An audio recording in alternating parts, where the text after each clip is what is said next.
100 feet पे पानी है तो 10 गड्ढा 10-10 फीट के खोदना चाहिए या 100 फीट का एक गड्ढा खोदना चाहिए? हेलो,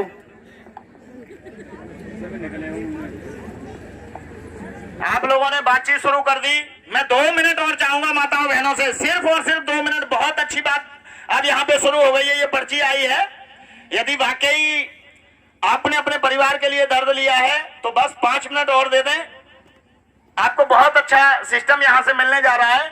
फूल सिंह जी ने कहा है यदि 100 फीट पे पानी निकलेगा जमीन के अंदर, आपके खेत प्यासे हैं, आपके खेत में फसल सूख रही है और आप उस फसल को पानी लगाना चाहते हैं, आपको मालूम है कि 100 फीट गड्ढा खोदने पर पानी निकलेगा, तो 10-10 फीट के 10 गड्ढे खोदने में भलाई है या 100 फीट का एक खोदने में भलाई है?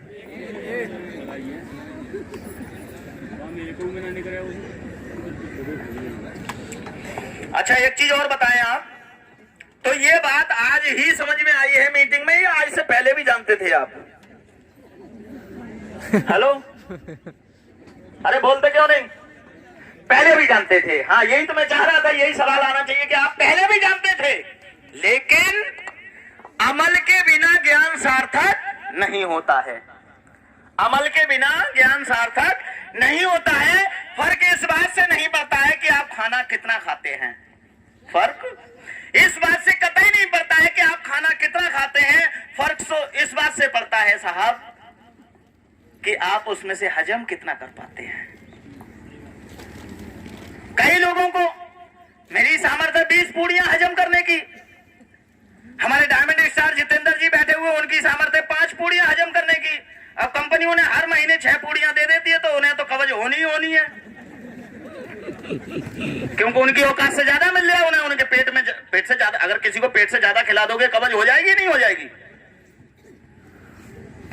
तो मैंने बताया फर्क इस बात से नहीं पड़ता है कि आप खाना कितना खाते हैं, फर्क इस बात से पड़ता है कि आप उसमें से हजम कितना कर पाते हैं।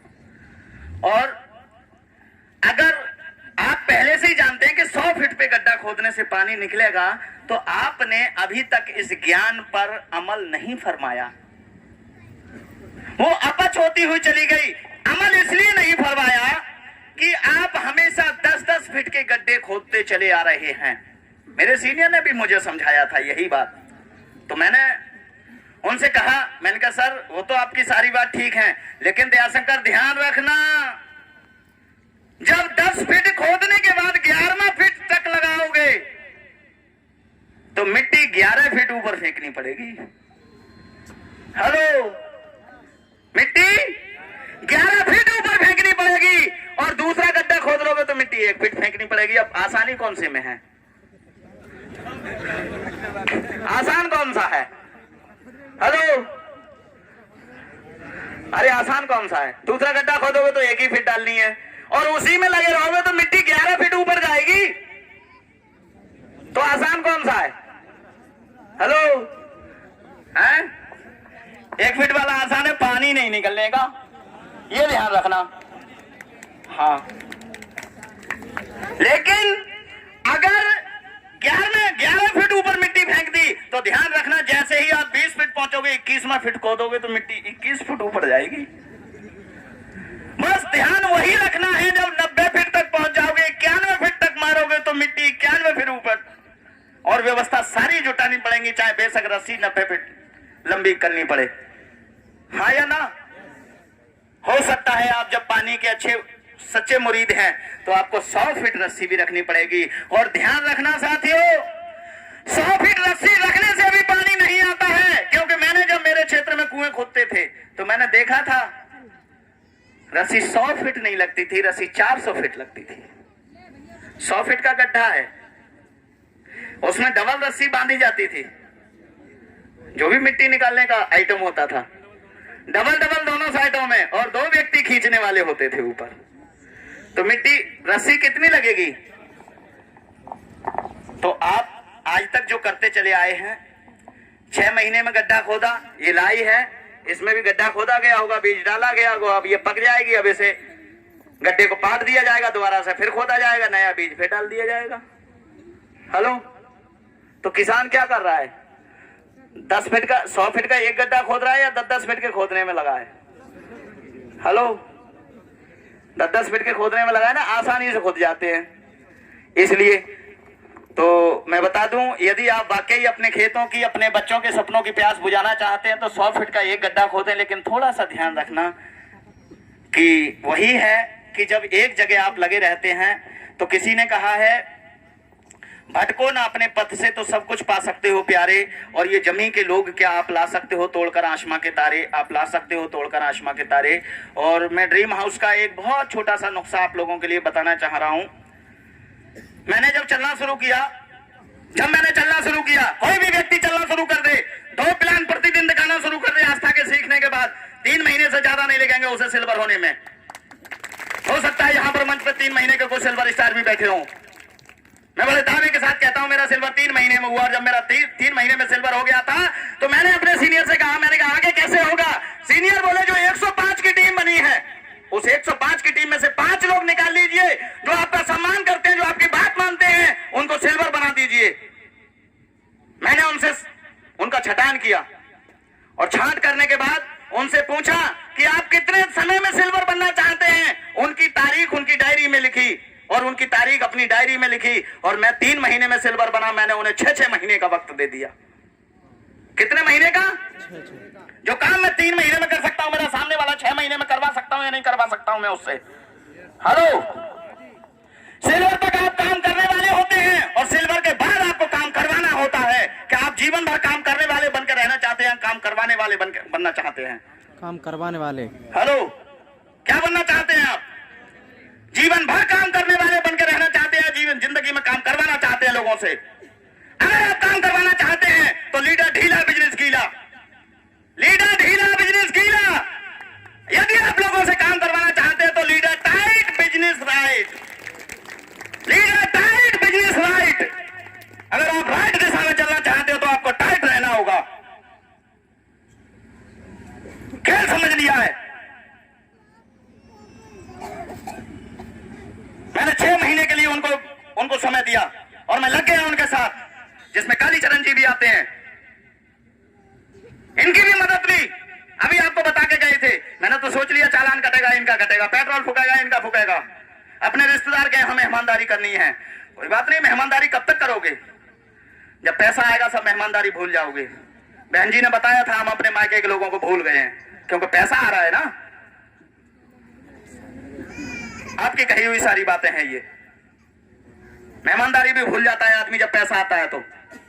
आपको मैं बता दूं, ठीक 6 महीने के अंदर उनका सिल्वर हुआ, और सिल्वर होने के बाद 3 महीने में मैं सिल्वर बना। जब वो 6 महीने में सिल्वर, वो 5 लोग सिल्वर बने, तो 3 और 6 कितने होते हैं? ठीक 9 महीने के अंदर, मेरी कार में एक एविडेंस के साथ मैं बोलता हूं, ठीक 9 महीने के अंदर ये बंदा गोल्डन स्टार बना आस्था से। फिर मैंने सीनियर से पूछा साहब अब कैसे करना है, क्योंकि नंदी की पिछाड़ी मैंने ना छोड़ी, ना छोड़नी है, ना छोड़ूंगा जीते जी। मैंने नंदी से फिर पूछा नंदी जी कैसे होना है, तो नंदी जी कहने लगे बेटा जो टारगेट आपको मिला है 18 महीने में आप सिल्वर बने, गोल्डन बने हैं। 9 महीने में आप उन्हीं लोगों के लिए टारगेट दे दीजिए, अगले 18 महीने में 9 के दूने कितने होते हैं भाई? 9 महीने में मैं गोल्डन बना, अगले 18 महीने में उन लोगों को गोल्डन बना सकता हूं कि नहीं बना सकता हूं? मैंने उनको टारगेट दे दिए, और जब तो गोल्डन स्टार बने अगले 9 महीने में, 18 महीने में, तो 18 और 9 कितने होते हैं? ठीक 26 महीने के अंदर ये बंदा इस आस्था से कार पे आ गया था।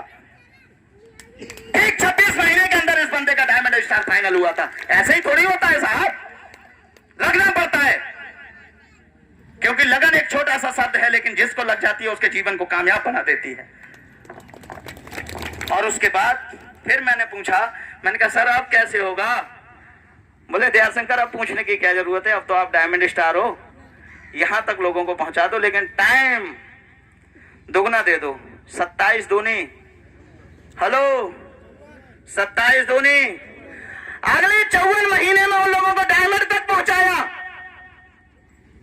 और 54 और 27 ठीक 81 महीने के अंदर मेरे घर में पहले ड्रीम का चेक कब आ गया था मुझे पता भी नहीं चला था साथियों। तो मैं आपको बता दूं, फिर मैंने एक प्रण लिया ड्रीम हाउस होने के बाद में सेमिनार में, कि जिन लोगों की वजह से, जिनकी मेहनत से, जिनके विश्वास से मेरा जीवन बदला है, जब तक वो लोग ड्रीम हाउस तक नहीं पहुंचाएंगे मैं चांद की सांस नहीं लूंगा। मेरे शब्दों को सुनने की जरूरत है। कुछ कहते हैं कि मैं चैन से नहीं बैठूंगा। अरे चैन से बैठने के लिए है या चैन की सांस लेने के लिए है?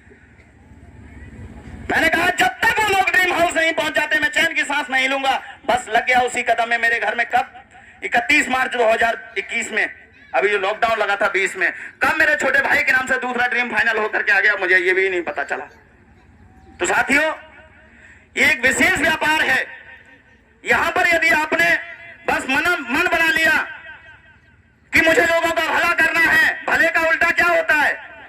लाभ। आपका लाभ कब हो जाएगा आपको पता भी नहीं चलेगा।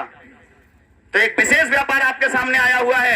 यदि आप चाहते हैं कि आपके मिलने वाले, आपके रिश्तेदार, आपके खूनी रिश्तेदार, हर लोग आप अपने जीवन में ब्रांडेड आइटम इस्तेमाल करें, तो आस्था परिवार आपका स्वागत करता है।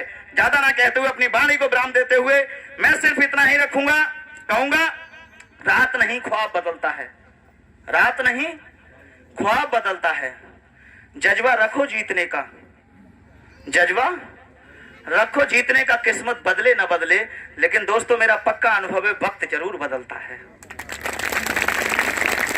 तो चलते चलते बस इतना ही कहूंगा, यदि आप आग के पास बैठोगे जाकर, यदि आप आग के पास बैठोगे जाकर, तो एक दिन उठोगे कपड़े जलाकर। आग क्या है? कालीचरण जी ने भी समझाया। अभी गाछ छोल के आएगा वो, चाहे हवा निकाल दे तुम्हारी। वो हवा इसलिए निकाल लिया है तुम अच्छे कपड़े पहन के गए और वो घास छोल के आ रहा है, तो वो तो नहीं चाहता, वो तो ये चाहता है मेरे साथ में ये भी घास छोले।